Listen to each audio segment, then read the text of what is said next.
friends, in the series of learning C++ programming, in this session I am going to explain function overloading concept. Now see, overloading refers to the one thing having many forms, means actually polymorphism. Polymorphism is the most important feature of C++ because C++ is an object oriented language. And now here function overloading is a part of that polymorphism concept. Again there is one more concept, that is operator overloading.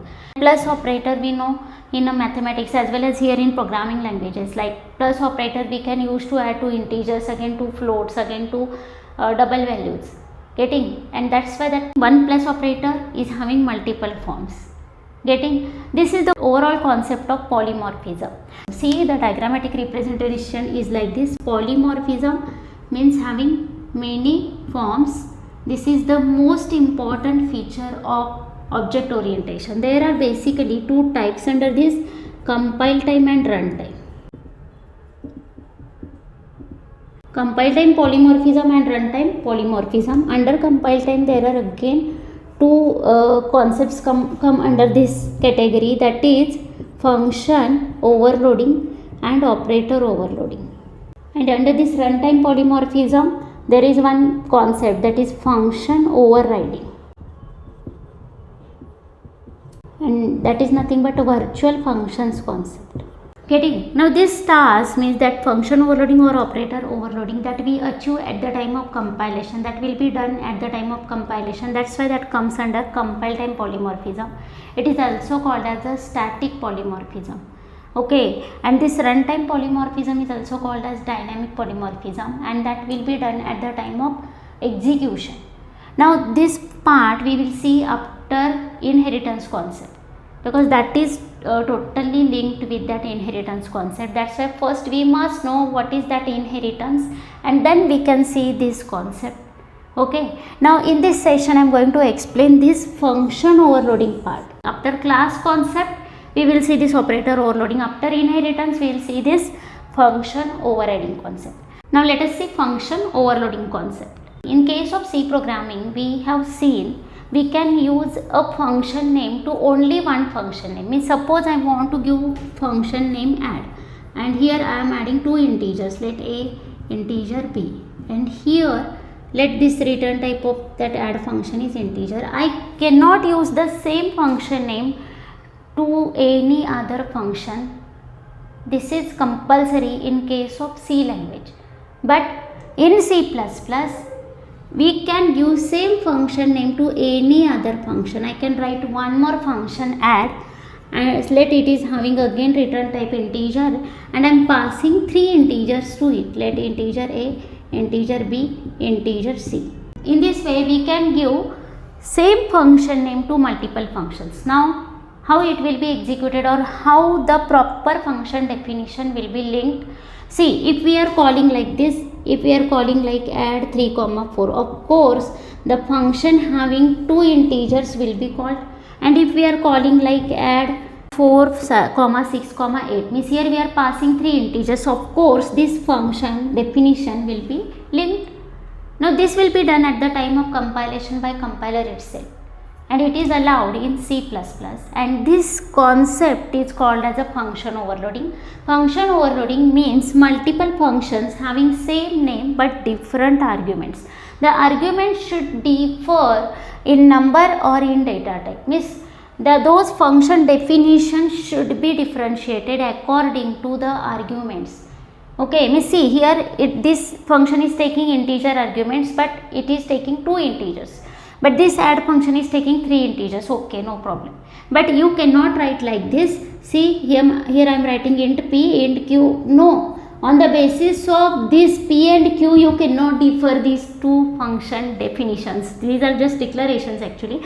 You cannot differ two functions, because here this is again not compulsory. If you are writing only declaration, then it is not compulsory to mention the formal argument, whatever that variable name what you are going to use for argument purpose.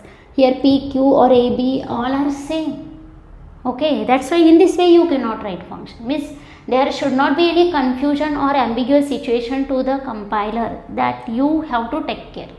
Okay, and just simple way that you should write function, those should be differentiated according to argument, again not according to return type, compulsory. See, let I am writing one function add and it is having return type as a integer, and let I am writing second function add, again it is taking two integers but return type is void.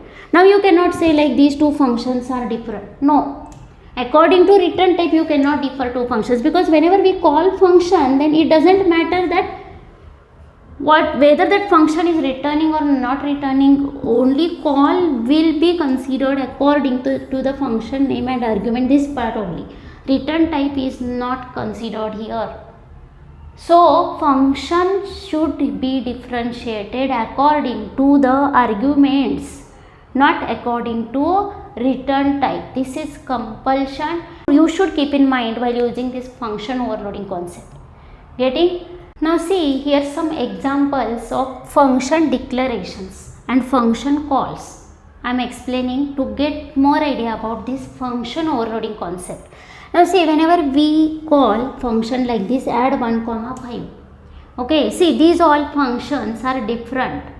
Why? Because here function name is same but all are having different data types. This add function is taking two integers.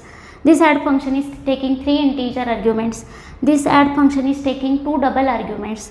This add first integer, second double, and in this first double, second integer. In this way also you can differ two functions. Now you can write two functions having same name, because here first integer argument and second double. Whenever you will pass first integer, second double, then this function will be called. Getting? Now let us see the examples. Here I have called that add function and here I am passing 1 and 5. See, compiler will first take data type of these two arguments, 1 and 5, both are integers, and we'll see whether there is a exact match. Okay, exact match is here found, that's why this function definition will be called.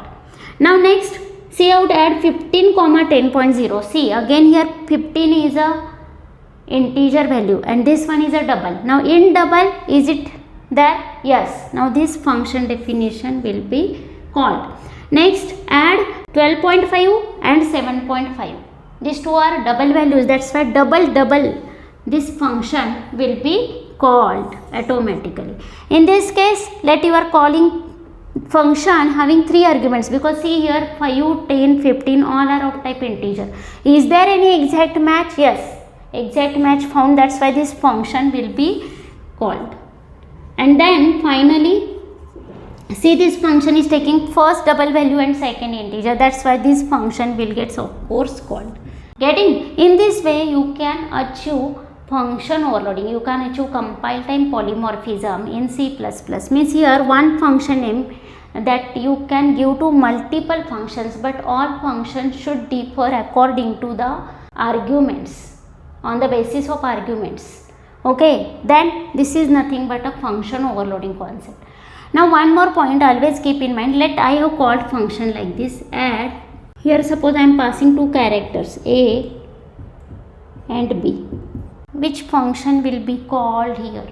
See, this add is having two characters as arguments. Now there is no any perfect match. Whenever compiler will not get any perfect match, then it will just try to promote the data type of arguments, whatever actual arguments. The arguments what we are passing in function call, those are nothing but actual arguments. Now see, this character will be promoted to integer and this is again promoted to integer, and then we'll try to find out the exact match. Now see, here there is a int function present, and that's why that function will be called. Let we have a square function having long argument, let long L. Now in this function we are just calculating square of this L. L means any argument, any long value if you are passing, its square will be calculated by this function. And one more function I am going to write to find square of a double argument, and for that I will write like this. See, double is a return type, then function name is square, and to that I am passing one double argument let. Now these two functions are there to find square of a number. Now let I am calling like this square 10L. 10L means this 10 will be considered as a long literal. Okay, now this value will be considered as a long, that's why automatically this function will be called no problem. Okay, and this function is returning whatever that square that will get stored here. We are just directly displaying that square of 10. Okay, but here we have attached L, that's why no problem. Let I am calling this function like this square, and then I am passing let 12.5. Of course this is a double value and there is a perfect match, that's why this function will be called. But see, let I am calling like this square, and here I am passing 10. Now this 10 can be promoted to double as well as long, and now there is a problem, and this is nothing but an ambiguous situation for compiler. Which function should be selected from these two, because this 10 is an integer value. There is no any function present which is taking integer argument. Now which one should be called? Compiler will try to just promote data type of this one. If this is promoted to long, then this function is available. If it is promoted to double, then this function is available, because integer can be promoted to long as well as double. That's why there may be an ambiguous situation to the compiler. Don't write functions like this, that will be ambiguous. If you are writing this function call, then don't call like this. Always keep in mind while doing this function overloading that there should not be any ambiguous situation to the compiler. This is just a function overloading concept. Now let us see one program. Here I am going to calculate volume of a cube and cylinder. For that I am going to write two functions, volume, both are having same name, but here for cube we have to pass only one argument, that is nothing but side. And in case of cylinder we have to pass two arguments, that is first one is radius and second one is for height. Okay, now see, here we have written two functions. The first one to calculate volume of a cube. Here it is taking only one argument, that is side, and we will calculate here like s into s into s, and that value will be returned. And this second function definition we have returned like for this is just a function declaration. That is for to find volume of a cylinder. It is taking two arguments, one is radius and second one is height, and using formula like pi r square h, we are calculating here the volume of that cylinder, and it will be written. And in main we are just calling these two functions. Let us see here, volume of cube having side 5.2 is, this is a string that will be displayed as it is, and here we will call like this volume 5.2. Of course here we are passing only one double argument, that's why automatically this function will be called, and this is for volume of a cube, of course, and that's why we will get here output. Whatever value will be written, that will be displayed here. And in the same way here we are again calling the function for volume of a cylinder having radius 1.5 and height 3.5. I want to find out, then we have to pass these two arguments, that is first one is radius and second one is height, that we have passed here to the volume function again, but it is a different function we have written, and it is taking two arguments. This will be called automatically, and we will get here volume of that cylinder displayed. Getting, this is just overall concept of function overloading, means multiple functions having same name but different arguments.